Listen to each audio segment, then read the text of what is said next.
Добрый день, уважаемые абитуриенты! Позвольте представиться. Меня зовут Амирова Оксана Георгиевна, я доцент кафедры английского языка и руководитель магистерской программы «Английский язык в современном образовательном пространстве». Сегодня мы не будем останавливаться на содержании программы. Содержание программы мы обсудили в прошлый раз. Цель нашей заочной встречи – обсудить форму и процедуру проведения вступительного испытания. Обратите внимание, что вступительные испытания по направлению «Английский язык в современном образовательном пространстве» проводятся в очной форме. Продолжительность вступительного испытания 60 минут. Для поступающих с ограниченными возможностями здоровья это время увеличивается на 1,5 часа. Вступительные испытания включают в себя тестовые задания и портфолио. Тестовые задания включают 25 вопросов по следующим темам: виды временные формы глагола, предложные конструкции, неличные формы глагола, формы выражения нереального наклонения и синтаксическая структура предложения. Максимальный балл за тестовое задание 75, из расчета 3 балла за каждый правильный ответ. Максимальный балл за портфолио 25, что в целом составляет 100 баллов в качестве максимального балла и 50 баллов минимальный балл. Вступительные испытания, как я уже сказала, проходят в очной форме, поэтому необходимо явиться за 30 минут до начала вступительного испытания к месту проведения экзамена согласно расписанию. В определенное расписанием время вы должны занять места в назначенной аудитории, для чего с собой необходимо иметь паспорт, экзаменационный лист, 2 ручки, синие или черные. Также, поскольку вступительные испытания предполагают анализ портфолио, необходимо с собой иметь портфолио. После размещения всех допущенных к вступительным испытаниям представители экзаменационной комиссии объясняют правила оформления ответа и раздают листы с экзаменационными заданиями.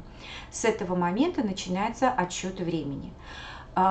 Ваши портфолио собирают представители экзаменационной комиссии в момент входа в аудиторию. По окончании отведенного времени абитуриенты должны сдать листы ответа представителям экзаменационной комиссии и выйти из аудитории. После проверки работы выставляется общая бальная оценка за тестовые задания, а также за портфолио. Объявление итогов экзамена происходит в соответствии с графиком оглашения результатов вступительных испытаний. Вам необходимо уточнить заранее сроки подачи документов и проведения вступительных испытаний. С этой целью вы заходите на сайт приемной комиссии, выбираете раздел «Магистратура» и в подразделе «Документы» знакомитесь со сроками начала и завершения приема документов, проведения консультаций и вступительных испытаний, а также сроков подачи заявлений о согласии на зачисление. Обращаю ваше внимание на расписание вступительных испытаний. Поскольку комплексный экзамен проводится в очной форме, то была определена одна дата – это 15 августа. 15 августа и для абитуриентов, которые подали документы с 20 июня по 6 августа, и для абитуриентов, которые подали документы с 7 августа по 12 августа. В качестве резервных дат обозначены 17 августа и 21 августа. Абитуриенты, которые подают документы после 12 августа, а именно с 13 августа по 11 августа, претендуют только на места по коммерческому набору. Для этих абитуриентов будет организован комплексный экзамен 19 сентября с резервным днем 21 сентября. Для того, чтобы успешно сдать вступительные испытания, необходимо ознакомиться с программой комплексного экзамена. Программу вы можете найти в разделе «Документы». Для подготовки к тестовым заданиям воспользуйтесь любыми грамматическими пособиями по английскому языку, раскрывающими в полном объеме следующие темы. Во-первых, видовременные формы глагола, во-вторых, предложные конструкции, в-третьих, неличные формы глагола, в-четвертых, формы выражения нереального наклонения, а также синтаксическую структуру предложения. Я бы рекомендовала учебник в 2 частях по грамматике английского языка под редакцией Каушанской, либо учебник по теории и практике английской грамматики под редакцией Дроздовой. Обратите особое внимание на употребление неличных форм глагола и форм выражения нереального наклонения, поскольку в прошлом году данные разделы вызвали наибольшие сложности у абитуриентов.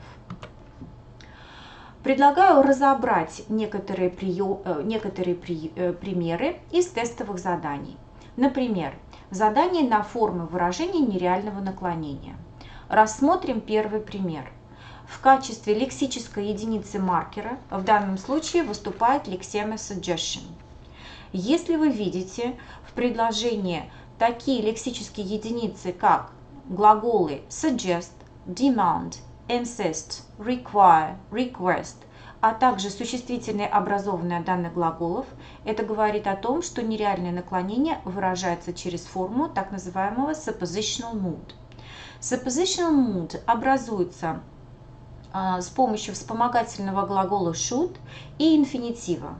Инфинитив может быть простым, либо инфинитив может быть перфектным. Простой инфинитив всегда обозначает одновременность действий, перфектный инфинитив обозначает предшествование. Кроме того, необходимо помнить, что данное нереальное наклонение может образовываться только с помощью инфинитива. Итак, обратимся к первому примеру. В данном случае правильным вариантом будет вариант A, который соответствует инфинитивной форме. Кроме того, если мы модифицируем данное предложение и главное предложение будет в прошедшем времени, например, her suggestion was that the conference and then comes the continuation, хвост этого предложения не поменяется, поскольку в данном случае простой инфинитив будет обозначать одновременность в прошедшем времени. Рассмотрим второй пример. I drew a plan of a place for him, lest and then comes the continuation of the sentence. В данном случае в качестве маркера употребляется союз lest. Нужно помнить, что в английском языке существует 3 союза, которые содержат в себе отрицание.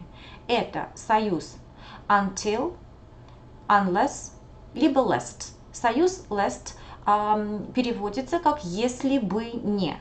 Необходимо помнить, что в нем уже содержится отрицание, и он всегда используется с нереальным наклонением, а именно с нереальным наклонением, которое соответствует форме suppositional mood. В данном случае имеет место одновременность, и поэтому правильный вариант D, который состоит из вспомогательного глагола should и инфинитива lose. В данном примере был бы правильным вариант, состоящий исключительно из инфинитива lose, поскольку should может и не использоваться в данном нереальном наклонении, но такого варианта нет. Обратимся к третьему примеру.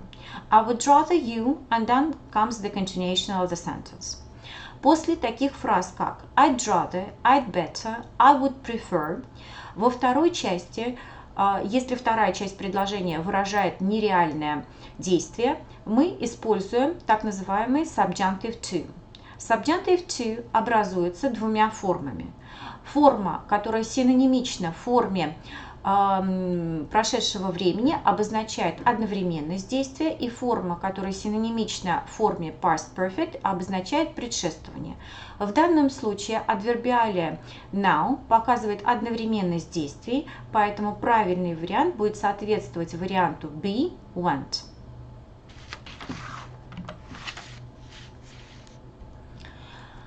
Далее рассмотрим задание на употребление вида временных форм.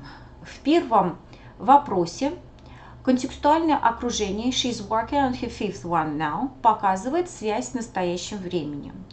В вопросе содержится запрос о результативности определенного действия, поэтому правильная форма соответствует форме present perfect, что соответствует варианту A. Has she written? Рассмотрим второй пример. Во втором примере имеет место одновременность 2 действий. Поскольку вторая часть предложения выражается через past continuous, то первая часть предложения тоже будет выражаться через past continuous, и, соответственно, правильный вариант – это вариант C, was carrying. Рассмотрим пример номер 3.